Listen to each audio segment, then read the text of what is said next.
I'm Debbie and welcome to Bible Study. Today we're in chapter 11 in the book of 2 Corinthians. And Paul is going to boast some more about his qualifications as an apostle, but he's also going to speak to the Corinthian people about how they are like a pure virgin. And he wants to be able to present them to their husband, which is Christ. It's a beautiful analogy. He's also going to speak about how he's afraid that they're going to get deceived the same way that Eve was deceived in the garden. So if you're ready to Bible study with me, let's go.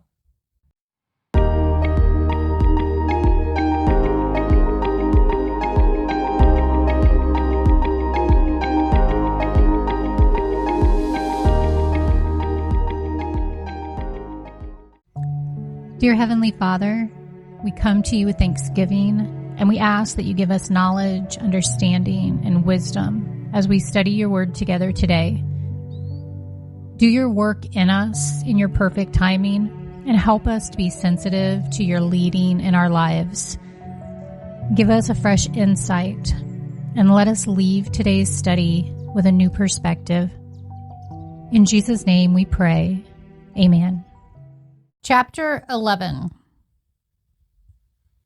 I hope you will put up with me in a little foolishness.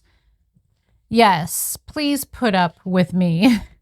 Paul asked the Corinthian believers to bear with him as he talked a little foolishness.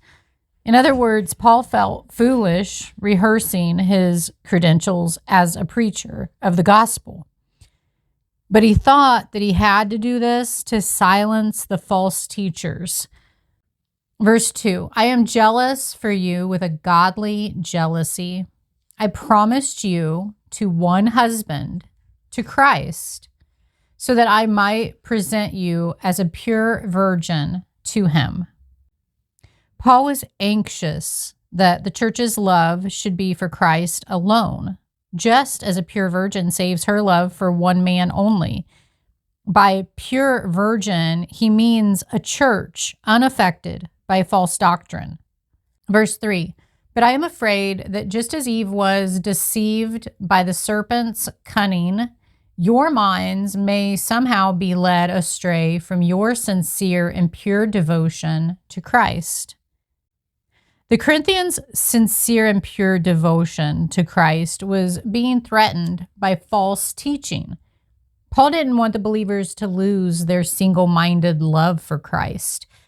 Keeping Christ first in your life can be very difficult when you have lots of distractions threatening to sidetrack your faith.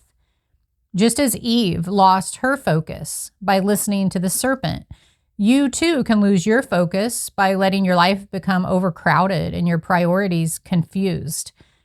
What most threatens to weaken your commitment to keep Christ first in your life? How can you minimize the distractions that threaten your devotion to him? Verse 4, for if someone comes to you and preaches a Jesus other than the Jesus we preached, or if you receive a different spirit from the spirit that you received, or a different gospel from the one you accepted, you put up with it easily enough. The Corinthian believers were falling for smooth talk and messages that sounded good and they seemed to make sense. Today, many false teachings can seem to make sense, but don't believe someone simply because they sound like an authority or they say things that you like to hear. Search the Bible and check all teachings against God's word. The Bible should be your authoritative guide. The false teachers in Corinth distorted the truth about Jesus and ended up preaching a different Jesus, a different spirit than the Holy Spirit, and a different gospel than God's way of salvation. Because the Bible is God's infallible word, those who teach anything different from what it says are both mistaken and misleading. Verse 5, I do not think I am in the least inferior to those super apostles. Paul was saying that these marvelous teachers or these super apostles were no better than he was. They may have been more eloquent speakers, but they spoke lies and they were servants of Satan. Verse 6, I may indeed be untrained as a speaker, but I do have knowledge. We have made this perfectly clear to you in every way. Paul, a brilliant thinker, was not a trained eloquent speaker. Although his ministry was effective, he had not been trained in the Greek schools of oratory and speech making, as many of these false teachers probably had been. Paul believed in a simple presentation of the gospel, and some people thought that this showed simple-mindedness. Paul's speaking performance was often used against him by false teachers. A simple, clear presentation that helps listeners understand is of great value. God's word stands on its own merit and isn't dependent on imperfect human beings to make it understandable. Many people are insecure about saying or doing anything if they believe they can't sing, speak, teach, or preach as well as their idolized heroes. Don't apologize for your inadequacies. Accept your limitations with the same humility that you accept the strengths that God has given you. Then step out in faith and share what you can from what God has shown you in His Word. Verse 7. Was it a sin for me to lower myself in order to elevate you by preaching the gospel of God to you free of charge? I robbed other churches by receiving support from them so as to serve you. The Corinthians may have thought that preachers could be judged by how much money they demanded. A good speaker would charge a large sum. A fair speaker would be a little cheaper, and an inferior speaker would speak for free. The false teachers may have argued that because Paul asked no fee for his preaching, he must have been an amateur with little authority or competence. Believers today must be careful not to assume that every speaker, preacher, or evangelist who is well known or who demands a large honorarium necessarily teaches the truth. Verse 9, and when I was with you and needed something, I was not a burden to anyone. For the brothers who came from Macedonia supplied what I needed. I have kept myself from being a burden to you in any way and will continue to do so. As surely as the truth of Christ is in me, nobody in the regions of Achaia will stop this boasting of mine. Why? Because I do not love you? Well, God knows I do. And I will keep on doing what I am doing in order to cut the ground from under those who want an opportunity to be considered equal with us in the things they boast about. For such people are false apostles, deceitful workers, masquerading as apostles of Christ. Paul could have asked the Corinthian church for financial support. Jesus himself taught that those who minister for God should be supported by the people to whom they minister. But Paul thought that asking for support in Corinth might be misunderstood. Many false teachers were hoping to make a good profit from preaching, and Paul might look like one of them. Paul was separating himself completely from those false teachers in order to silence those who were falsely claiming to do God's work. Verse 14, and no wonder, for Satan himself masquerades as an angel of light. It is not surprising then if his servants also masquerade as servants of righteousness. Their end will be what their actions deserve. One Jewish writing, called the Apocalypse of Moses, says that the story of Eve's temptation includes Satan masquerading as an angel. Paul may have been thinking of this story, or he could have been referring to Satan's typical devices. In either case, nothing could be more deceitful than Satan, the prince of darkness, disguising himself as an angel of light. In the same way, these false apostles were pretending to be apostles of Christ or servants of righteousness, while in reality, they were agents of Satan.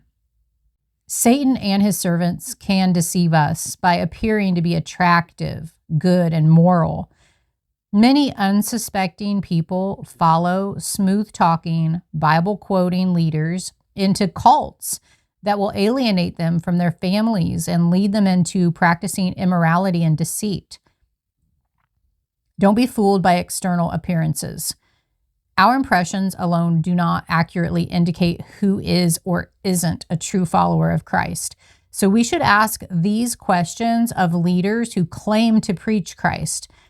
First, do this teacher's teachings confirm Scripture? Second, does the teacher affirm and proclaim that Jesus Christ is God, who came into the world as a man to save people from their sins? And third, is the teacher's lifestyle consistent with biblical morality? Paul reminds the Corinthians that for the false teachers and hypocritical leaders, their end will be what their actions deserve. The principle of judgment applies to all who speak on God's behalf.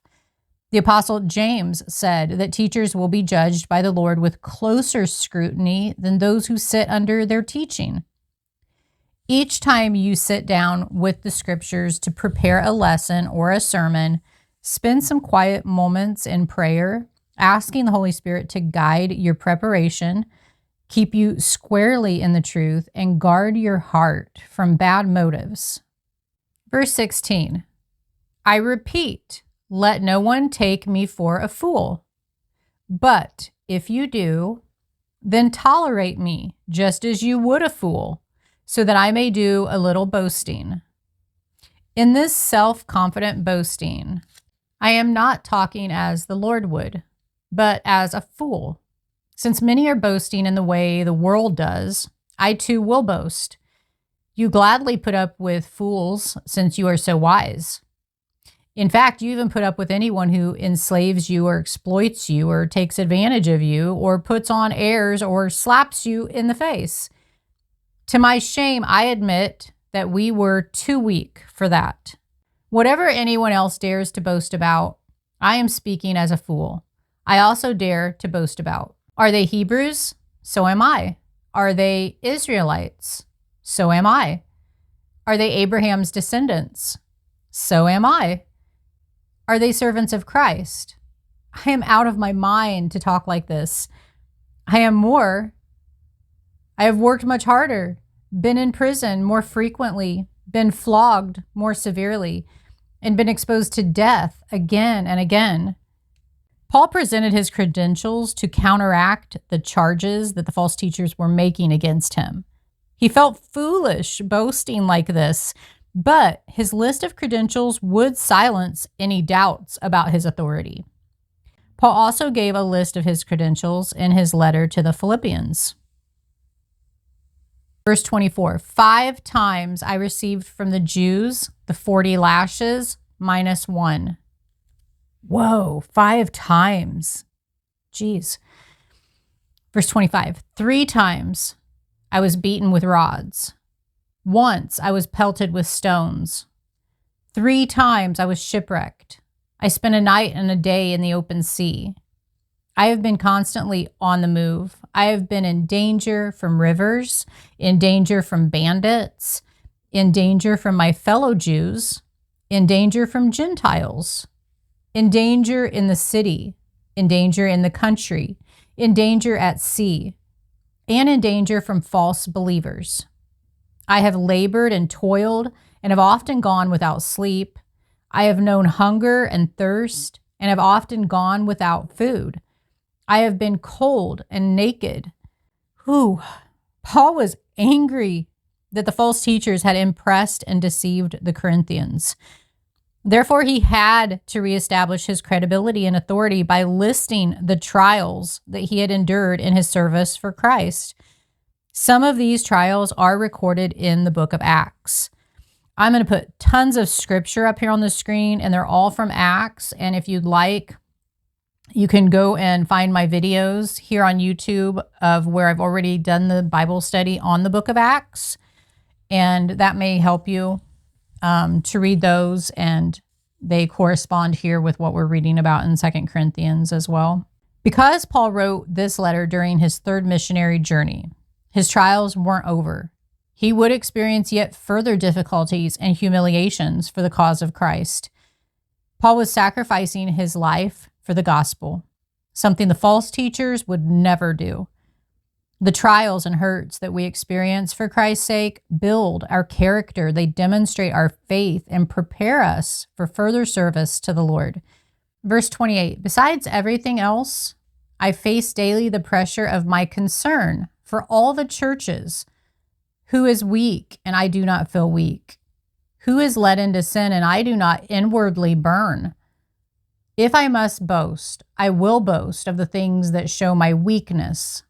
The God and Father of the Lord Jesus, who is to be praised forever, knows that I am not lying. Not only did Paul face beatings and dangers, but he also carried the daily concern for the young churches, worrying about whether they were staying true to the gospel and free from the false teachings and inner strife. Paul was concerned about individuals in the churches that he served.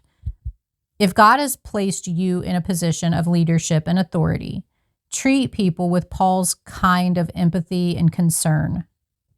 Verse 32, in Damascus, the governor under King Aretas had the city of the Damascus guarded in order to arrest me. But I was lowered in a basket from a window in the wall and slipped through his hands. So this King Aretas, who was also the king of the Nabateans, also known as the Edomites, from 9 BC to AD 40, had appointed a governor to oversee the Nabatean segment of the population in Damascus. Somehow the Jews in Damascus had been able to enlist this governor to help them try to capture Paul. That is talked about in Acts, and of course I'll put the scripture on the screen. So Paul gives a for instance here, describing his escape from a Damascus in a basket lowered from a window in the city wall.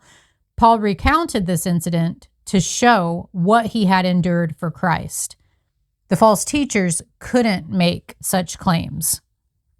If you enjoyed today's Bible study, please hit the like button and click on the next video. We'll continue into chapter 12. It's got some more of my favorite verses that are in the Bible, where Paul is going to talk about his thorn that he has to bear and more about his vision of when he went up to the third heaven.